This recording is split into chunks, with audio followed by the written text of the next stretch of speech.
I want to get to something that is playing out here in our conversation that I think is significant. The left-right divide in our politics, as sharp as it's ever been. Last week on the program, I interviewed Bill Clinton. I asked him if he thought the vast right-wing conspiracy was alive and well, and he said, "You bet it is." It's as virulent as ever, though he thinks the demographics have changed. We have this week Tom Friedman writing in the New York Times that the political environment is one in which violence is possible in the way that there was in Israel before Rabin was assassinated. We have this on the House floor in the health care debate. Alan Grayson from Florida saying this about Republicans.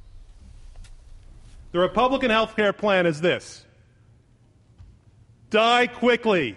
That's right. The Republicans want you to die quickly if you get sick.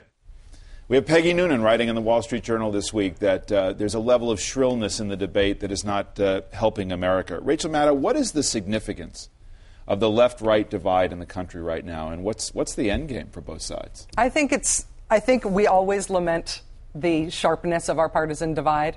I don't think there's ever been a time where we felt very kumbaya for the as left and right, except for bad reasons, because the country is facing real adversity.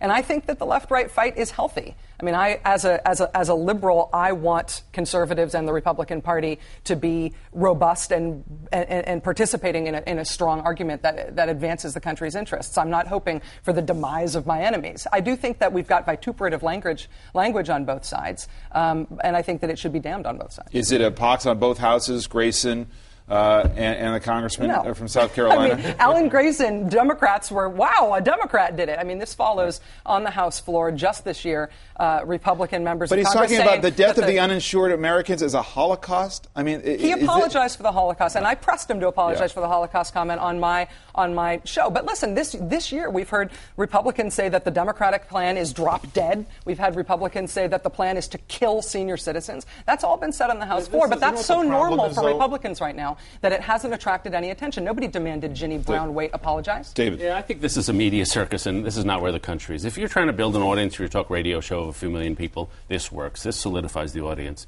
It's not where the country is. We have more independents in this country than Democrats or Republicans. Even on the Republican side, we've got, frankly, people I consider loons and harmful for America, Glenn Beck, Rush Limbaugh, Mark Levin, all these guys.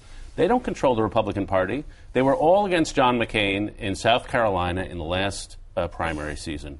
And John McCain won the South Carolina primary. These talk radio guys couldn't control Republican voters in primaries in South Carolina. They have actually no power over real Americans. It's a media circus. Most Americans are where they have always been, sort of center-right independents. You think there's no I agree with here? that. What's happened is there is kind of a freak show business now of each side, which amplifies the shrillest voices. We have one-party cable networks now, one of each.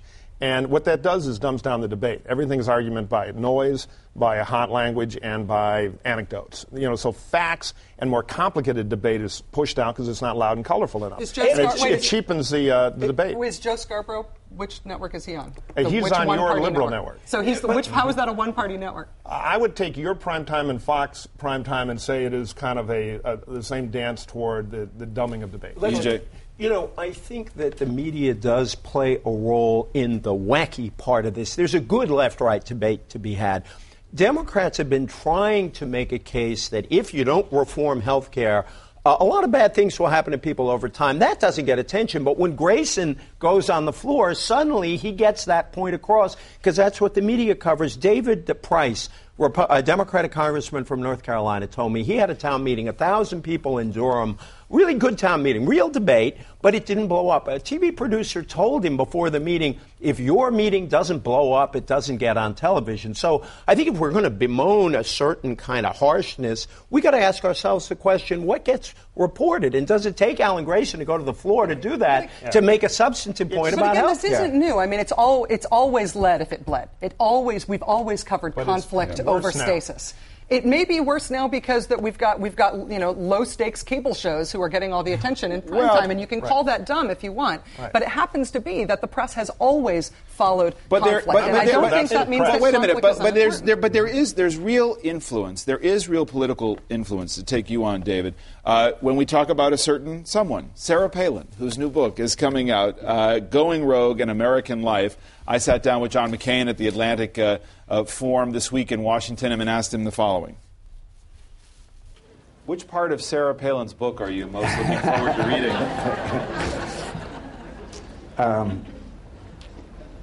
The part I'm looking forward to most is the part where it energized our campaign and her selection put us ahead in the polls.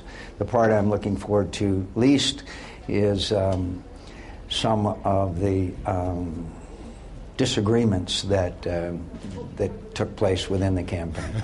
The master of subtlety. But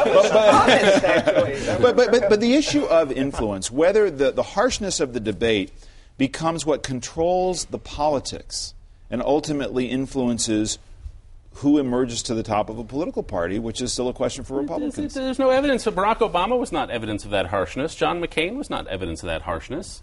The people who actually vote, even in primaries, who are pretty hardcore people, they don't go for that. So it's a margin on the edge.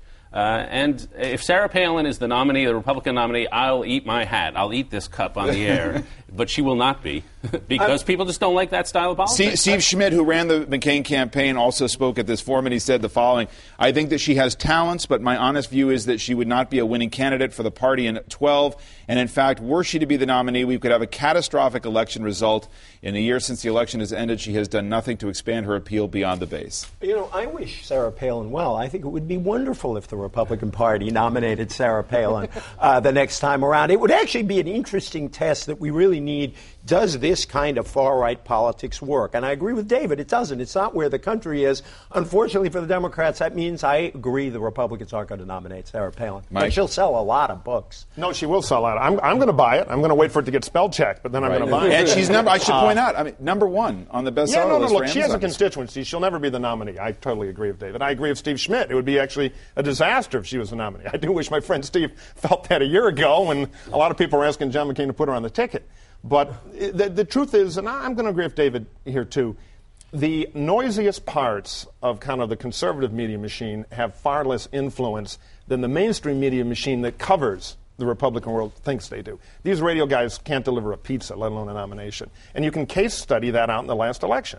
The question is whether or not our party will learn when we have a pretty good midterm victory due to Obama's mistakes this time, that turning up the volume is not the reason that we're going to do well, I believe, in the midterms. And the fact is, to get all the way, there are a lot of things we have to do to modernize conservatism to be successful. I do think that there's a little bit of reckoning that needs to happen on the right for Sarah Palin's success. I mean, she was the vice presidential nominee. She is going to sell a gazillion books, and she is the biggest brand name in Republican politics still right now. And the person who's writing her book, the last person who she co-authored a book with was called Donkey Cons, and it was co-authored with a guy who's widely believed to be, and I believe him to be, a white supremacist. So she's chosen Lynn Vincent, who's written a book with a white supremacist, to write her book, and she's the biggest name in Republican politics. And you can dismiss her and say she's not going to be the nominee, but I do think the right needs to sort of answer for what's happened to conservatism. But let me just say, I am a well-documented non-fan of Sarah Palin, at least as a national politician. I don't know her personally.